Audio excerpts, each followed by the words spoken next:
যদি বলেন হুজুর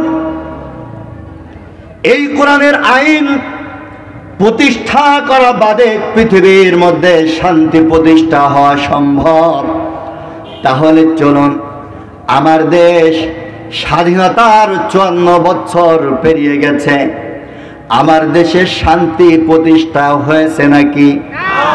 চলুন একটু 54 বছর 5টা মিনিটের মধ্যে আপনাদেরকে ঘোরায়া নিয়ে আসি।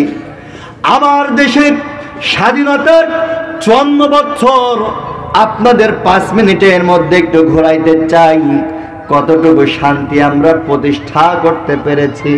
ভাইরা আমার, বন্ধুরা আমার, আমাদের স্বাধীনতা হয়ে গেছে 54 বছর। বাঙালি জাতি ভাগ্য পরিবর্তনের জন্য 1971 সালে যুদ্ধ করল। নিজেদের ভাগ্য পরিবর্তনের আশায়, শান্তি প্রতিষ্ঠা করবার আশায় 71 সালে যুদ্ধ করল। জাতি চিন্তা করল একটা নেতা দরকার, যেই নেতার নেতৃত্বে গোটা বাংলাদেশের মানুষের ভাগ্য পরিবর্তন হয়ে যাবে, কল্যাণ নিহিত হবে, শান্তি প্রতিষ্ঠা হবে। নেতা হিসাবে বাঙালি জাতি শেখ মুজিবকে নির্বাচিত করলো, ঠিক কিনা? ভাইয়েরা আমার, শেখ মুজিব স্বৈরাচার হলেও দক্ষ নেতা ছিল, যোগ্য নেতা ছিল। শেখ মুজিব তার নিজের মানবিক আইন দ্বারা, মানব রচিত আইন দ্বারা বাংলাদেশের মানুষের ভাগ্য পরিবর্তন করবার চেষ্টা করেছিল। তার শাসন আমলে কোরআনের আইন দ্বারা করার চেষ্টা করে নাই। আপনাদের কাছে জানতে চাই, শেখ মুজিব বাঙালি জাতির ভাগ্য পরিবর্তন করতে পেরেছিল? জাতি হতাশ হলেন, জাতি অবাক হলেন, হতাশ হলেন, যার কারণে বাঙালি জাতি শেখ মুজিবের সপরিবারে হত্যা করলেন। জাতি চিন্তা করলেন, ভাগ্য পরিবর্তনের আশায়, কল্যাণের আশায় জাতি নির্বাচিত করলেন জিয়াউর রহমানকে। জিয়াউর রহমান ভালো মানুষ ছিলেন, যোগ্য নেতা ছিলেন, ভালো মানুষ ছিলেন। জাতির কল্যাণের জন্য, ভাগ্য পরিবর্তনের জন্য, দেশের মধ্যে শান্তি প্রতিষ্ঠার জন্য আপ্রাণ চেষ্টা করলেন। জিয়াউর রহমান মানব রচিত আইন দ্বারা চেষ্টা করলেন, কোরআনের আইন বাদ দিলেন, যার কারণে জিয়াউর রহমান চরমভাবে ব্যর্থ হলেন। জাতি চিন্তা করল, মুজিব পারল না, জিয়া পারল না, দেখি তো এবার সেনা প্রধানের কাছে ক্ষমতাটা দিয়ে দেখি। এরশাদের হাতে ক্ষমতা দিল। এরশাদ 9 বছর ক্ষমতার মসনদে বসে পড়ল স্বৈরাচারী কায়দায়। কথা বলেন, নিজের মানব রচিত আইন দ্বারা নিজের মতো করে দেশ চালালো, জাতির ভাগ্য পরিবর্তনের চেষ্টা করলো, শান্তি প্রতিষ্ঠার চেষ্টা করলো। আপনারা সাক্ষ্য দেন, শেখ মুজিব, এরশাদ, জিয়া 3 জনই কি পেরেছিল? ব্যর্থ হলো। বাঙালি জাতি চিন্তা করল, জিয়া পারল না, মুজিব পারল না, এরশাদ যেহেতু পারল না, তাহলে পুরুষের হাত থেকে একটু নারীরা চলে গিয়ে দেখি। তারা ক্ষমতা তুলে দিল খালেদা জিয়ার কাছে। খালেদা জিয়াও এই জাতির কল্যাণের জন্য মানব রচিত আইন দ্বারা শান্তি প্রতিষ্ঠা করবার আপ্রাণ চেষ্টা করল। কিন্তু আপনাদের কাছে জানতে চাই, বেগম খালেদা জিয়া পেরেছিল নাকি? ব্যর্থ হলো। মানুষ তখন চিন্তা করল, মানব রচিত আইনের মুখে লাথি মেরে দাও। আল্লাহ যে আইন দিয়েছে ওই আইন দ্বারা রাষ্ট্র চালাও। মানুষের মন মানসিকতা বুঝতে পেরে বাংলাদেশের মধ্যে আবির্ভাব ঘটলো বাংলাদেশের সব থেকে বড় অভিনেত্রীর।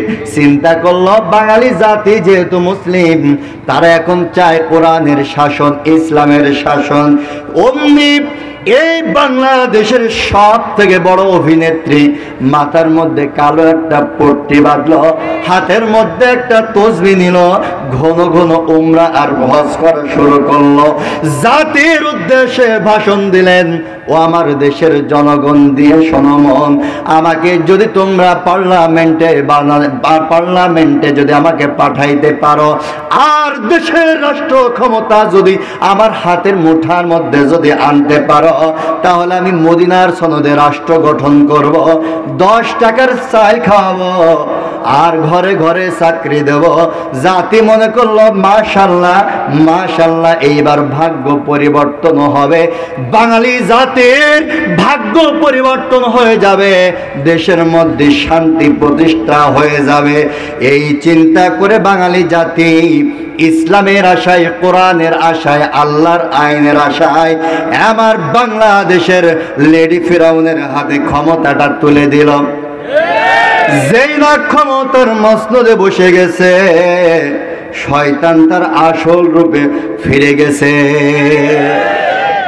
ভাইরা আমার, বন্ধুরা আমার, শয়তান যখন ক্ষমতার মসনদে বসে যায়, তখন ওই দেশের মধ্যে কিছু কিছু সমস্যা দেখা দেয়, বলবো নাকি?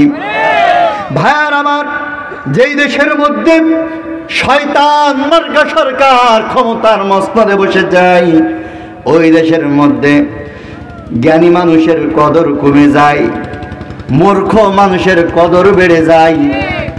জ্ঞানী মানুষদের স্থান হয়ে যায় জেলখানা, মূর্খ মানুষদের স্থান হয়ে যায় পার্লামেন্ট। ওই দেশের মানুষের নিরাপত্তা কমে যায়, ওই দেশের জানমালের নিরাপত্তা থাকে না, দেশের জনগণের মৌলিক অধিকার থাকে না, ওই দেশে নারীদের সতীত্বের গ্যারান্টি থাকে না, ওই দেশের মধ্যে শুধু খুন খারাপি বেড়ে যায়। এই কথাটা কিন্তু আমার নয়, এই কথাটা যিনি বলেছেন তিনি হলেন মুহাম্মদুর রাসূলুল্লাহ। হাদিস খানা আমি আবার একটু ছন্দের আকৃতিতে আপডেট মডেল নিয়ে, ভার্সন নিয়ে আপনাদের সামনে হাজির হয়েছি, বলবো নাকি? হাদিস খানা আমি এইভাবে মানুষের সামনে উপস্থাপন করে থাকি, যখন কোনো 2 নাম্বার সরকার, শয়তান মার্কা সরকার, অনির্বাচিত সরকার ক্ষমতার মসনদে বসে যায়, তখন ওই দেশের মধ্যে কিছু কিছু সমস্যা দেখা যায়। সেই সমস্যাগুলো হলো, জ্ঞানী হবে অপমান, গুণী হবে দোষী, সত্য যাবে নির্বাসনে, মিথ্যা হবে বেশি, লজ্জা উঠবে আকাশেতে, শরম খাবে ধন, যাতে উঠবে ওয়াজাতেরা, থাকবে না আর এই সমাজের মান।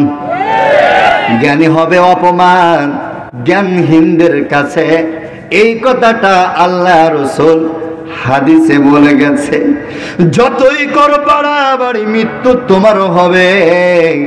কিছু বিশ্বাস করো বা না করো, এ কথা বিশ্বাস করতে তোমার হবে।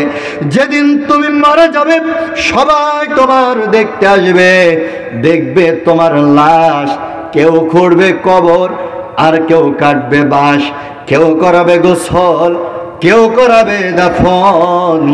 ওই কবরে আল্লাহ ছাড়া কেউ হবে না আপন। নেতা বলো, নেত্রী বলো, কেউ তো কারো নয়। দুনিয়ার সব মায়া ছেড়ে ওই অন্ধকার কবর জগতেই চলে যেতে হয়।